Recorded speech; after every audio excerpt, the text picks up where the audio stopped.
Everyone good morning. আজি হৈছে শুক্ৰবাৰ। আজি আমাৰ লিয়ানৰ শেষৰ ক্লাছটো মানে নাৰ্চাৰী। চ' ৰাতিপুৱাই সোনকালে উঠি টিফিন ৰেডি কৰিলোঁ। এয়া কিতাপ চিতাপ ভৰাই মেলি ৰেডি হৈছোঁ স্কুল যাবলৈ। সি শুই উঠাই নাই, মই সোনকালে উঠি মেলি ৰেডি কৰি ল'লোঁ আৰু নিজকে। তো এইফালে বনালোঁ, ব্ৰেকফাষ্ট হৈ গ'ল। ব্ৰেকফাষ্ট মানে ধুনীয়া চিৰাই খায় দেই, এনেকৈ খায়, কেতিয়াবা কিবা কিবি খাই যায় আৰু ৰুটি খায়। ভাতটোতো ভুলতো নাখায় মানে। ৰাতিপুৱা মই এইটোৱে দিওঁ, চিৰা মুড়ি এনেকৈ ভাজি দিওঁ, নিমখ দি অলপ।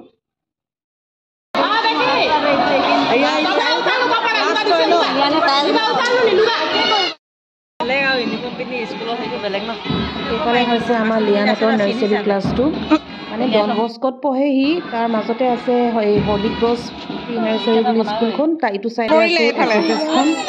ছুটি হ'ল, এয়া খেলিছে তাহাঁতে, আজি লাষ্ট বুলি।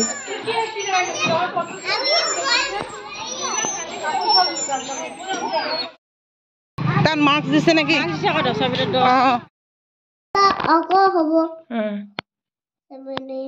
এয়া সন্ধিয়া আমাৰ লিয়ানে কিতাপ পঢ়িছে দে, 100লৈকে লিখিলে।